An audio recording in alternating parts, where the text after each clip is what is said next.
Mahasiswa sukanya calon pemimpin yang seperti apa sih? Mahasiswa suka pemimpin yang kayak gimana ya?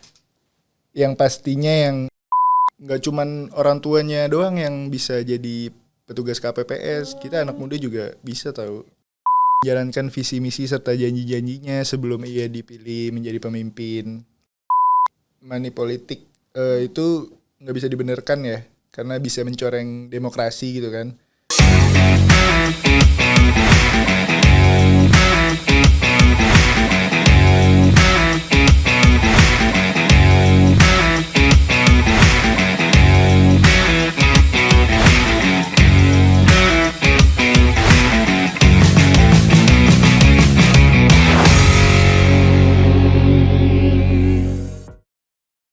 Halo teman pemilih, balik lagi di podcast KPU RI edisi spesial Pemilih Muda. Oke, kali ini aku Cecilia Resta dari IPB University yang akan menjadi host di podcast kali ini. Tapi kali ini aku nggak sendirian, aku ditemenin sama teman aku.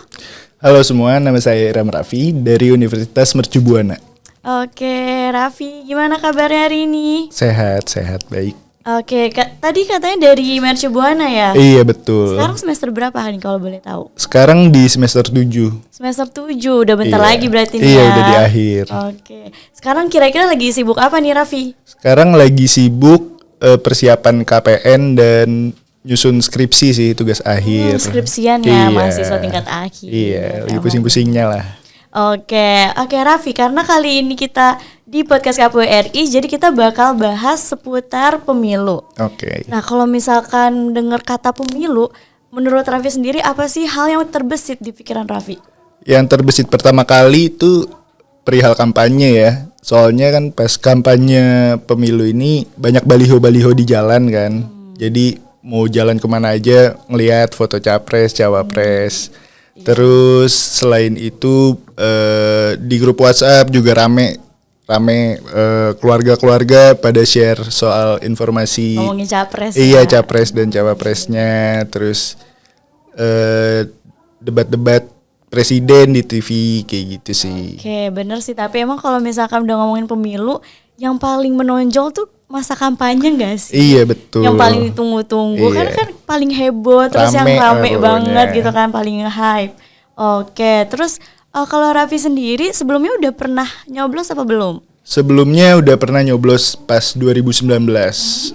Udah kebetulan di situ juga jadi panitia KPPS bersama teman-teman yang lain, terus warga-warga di sekitaran rumah juga kayak gitu sih. Jadi udah pernah.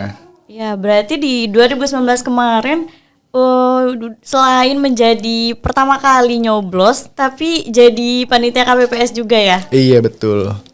Berarti langsung double experience-nya nih ya, Iya. tahun 2019 kemarin. Nah, kalau boleh tahu, boleh nggak nih diceritain prosesnya jadi panitia KPPS itu gimana sih? Waktu itu karena baru-baru lulus sekolah ya, jadi belum terlalu paham banyak lah soal KPPS-nya gimana. Waktu itu diajakin karena join juga di Karang Taruna, terus ya warga-warga di situ minta tolong juga ke anggota Karang Tarunanya, suruh datang. Waktu itu juga teman-teman juga pada masih muda-muda lah, masih baru lulus sekolah. Jadi pas hari itu disuruh datang pagi, kan udah ada tenda, udah disiapin segala macam. Nah di situ ya job desk-nya ya ngarahin sih para pemilihnya ke bilik mana, ke TPS nomor berapanya kayak gitu-gitu sih. Terus di situ juga kita bareng-bareng juga nungguin sampai malam sampai selesai perhitungan suaranya. Itu perhitungan suaranya dari sore sampai jam 10 malam. Kayak gitu sih. Lembur ya. Iya. Tapi dilihat-lihat nih Mas Raffi berarti pemuda yang aktif juga ya. Iya. Karena katanya tadi kan ikut Karang Taruna. Iya betul. Oke, nah terus Raffi sendiri kan tahun 2019 sudah pernah nyoblos. Iya. Nah, nanti di tahun 2024 mau nyoblos lagi kan nih pastinya. Iya pastinya dong. Nah, Raffi udah ngecek belum nih? Udah terdaftar apa belum nih di DPT? Udah, waktu itu aku udah ngecek di dptonline.kpu.go.id. Di situ udah terdaftar nama dan nomor TPS-nya. Gitu. Caranya sih gampang banget sih, tinggal masukin nick doang. Oh Kayak iya. gitu, nanti langsung muncul semuanya. Pokoknya udah gampang banget nih kalau misalnya mau ngecek kalian udah terdaftar atau belum di TPS. Tinggal visit ke KPU di dptonline.kpu.go.id, terus tinggal masukin nick, nanti langsung muncul. Oke, jadi sekarang aksesnya udah mudah banget ya. Iya, betul. Tinggal langsung aja masuk aja di link cek dptonline.kpu.go.id, terus masukin nih kamu, langsung deh itu keluar semuanya dari nama kamu, TPS kamu milih, dan kamu nanti milih di daerah mana juga langsung ada ya. Iya, langsung betul. tertera. Oke, udah mudah banget berarti sekarang ya. Iya, gampang banget. Oke, kalau gitu teman pemilu. Oke, kalau gitu teman pemilih, jangan kemana-mana, nanti kita bakal balik lagi tetap di kanal YouTube Podcast KPU RI edisi spesial Pemilih Muda.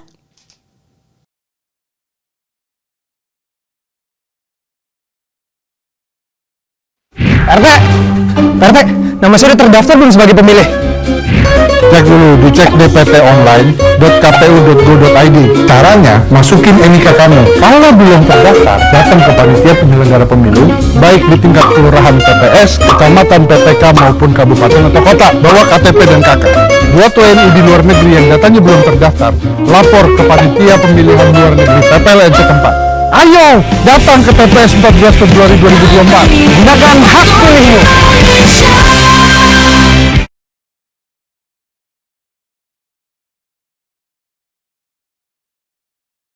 Halo teman pemilih, balik lagi di Podcast KPU RI edisi spesial Pemilih Muda.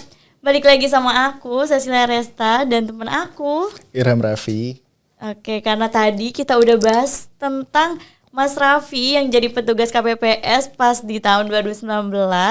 Nah, menurut Mas Raffi sendiri nih, kita nih sebagai anak muda atau Gen Z, milenial ini, punya peran apa sih yang bisa untuk kita ke masyarakat dalam pemilu ini? Oke, selain kita jadi membantu secara fisik gitu ya dalam kegiatan pemilu ini, kita bisa loh ngelakuin banyak hal, sesimpel kayak ngasih tahu gitu kalau misalnya di grup WhatsApp keluarga ada yang nyebarin berita-berita hoax, kita bisa ngebenerin kayak ternyata sebenarnya nggak gitu loh. Jangan percaya dulu sama berita-berita seperti itu. Kita bisa langsung ngarahin aja kayak daripada percaya berita-berita hoax, mending visit langsung ke website kpu.go.id atau enggak lihat sosial medianya KPU di Instagram, di TikTok, Twitter.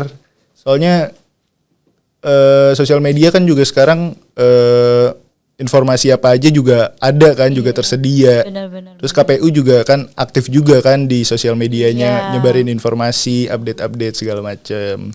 Jadi gitu sih, jangan percaya dulu sama berita-berita hoax. Oke, dari ceritanya Mas Raffi ini kelihatannya Mas Raffi udah follow semua akun sosial media KPU RI ya? Udah dong, udah follow semuanya dari Instagram, udah. Twitter, TikTok Oke. juga. Soalnya di sosmednya KPU RI juga berita-beritanya up to date juga ya, dan, Iya, dan betul. pastinya juga terpercaya dong. Iya.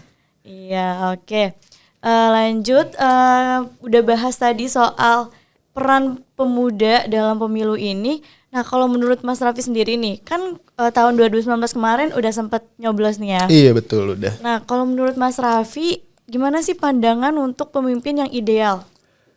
Pemimpin bangsa yang ideal, yang pastinya yang peduli gitu sih sama masyarakatnya, terus adil juga, terus nggak nerapin KKN, korupsi dan nepotisme dan sebagainya. Oke. Terus juga pemimpin yang menjalankan visi misi serta janji-janjinya pas mereka lagi capres atau Bukti lagi nyata debat, ya. iya, menjalankan bukti nyatanya gitu sih.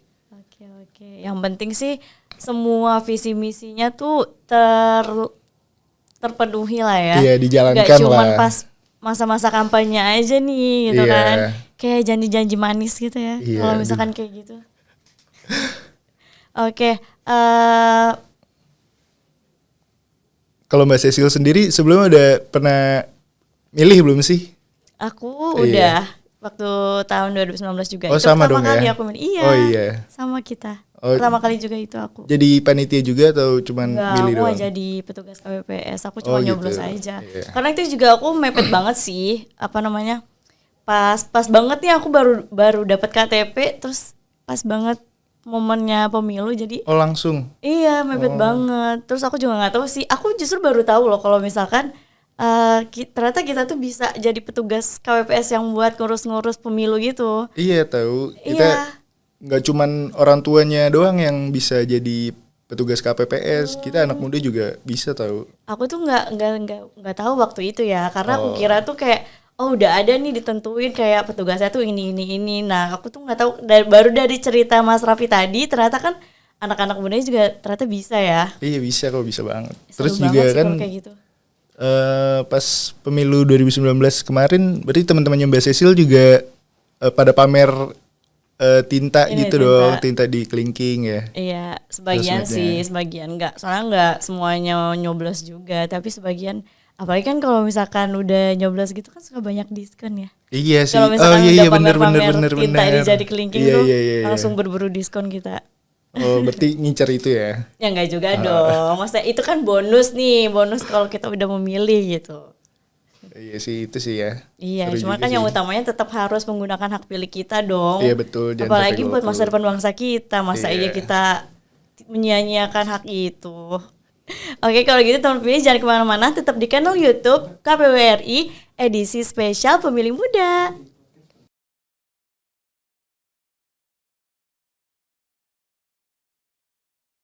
Bu, 14 Februari ya? Beres ya, Ibu takkan lupa toh? Dan kamu juga ya? Iya Bu, tanggal 14 Februari kan?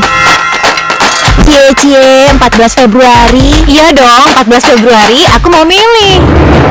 Yah, 14 Februari ada apa sih? 14 Februari itu saat kita memilih. Kamu juga ya, cek apakah kita sudah terdaftar sebagai pemilih di cek dptonline.kpu.go.id. Rabu 14 Februari 2024. Yuk, kita nyoblos!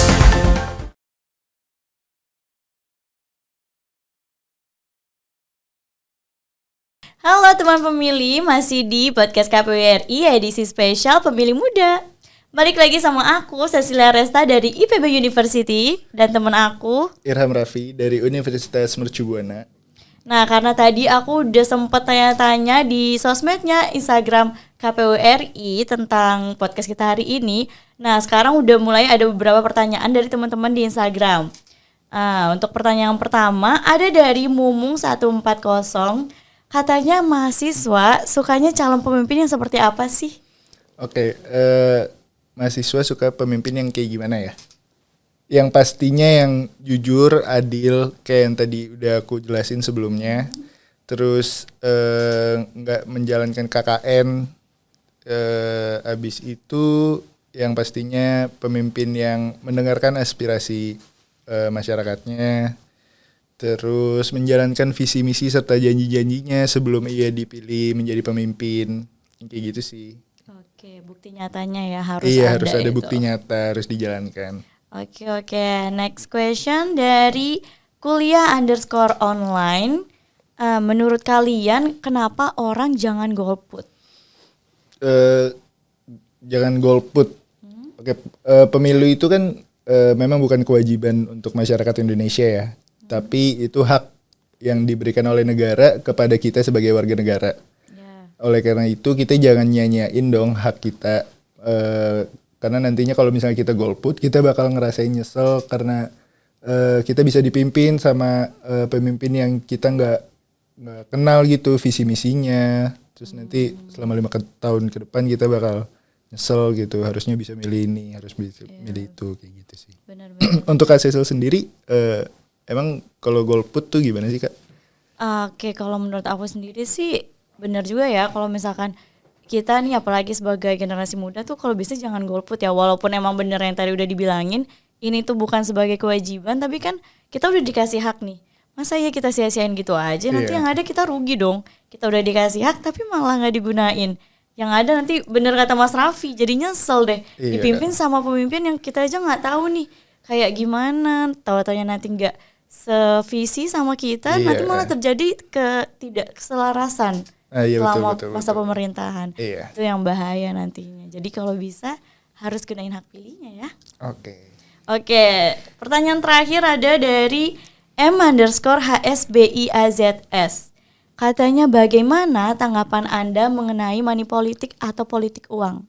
Money politik itu nggak bisa dibenarkan ya, karena bisa mencoreng demokrasi gitu kan. Karena masa dengan uang segitu nanti kitanya bakal nyesel karena milihnya nggak sesuai keinginan kita. Kayak 5 tahun nyesel waktu itu demi uang segitu kita milih orang lain. Nanti ya kita bakal tersiksa sendiri sih nantinya 5 tahun ke depan.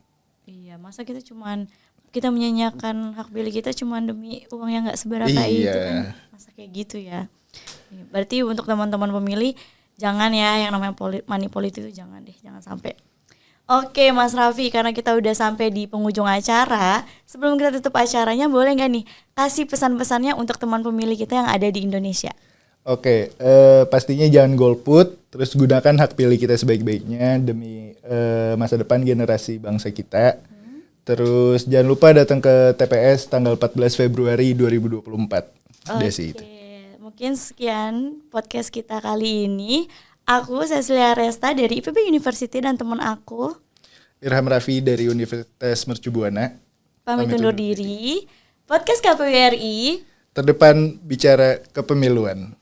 Sampai jumpa lagi teman pemilih.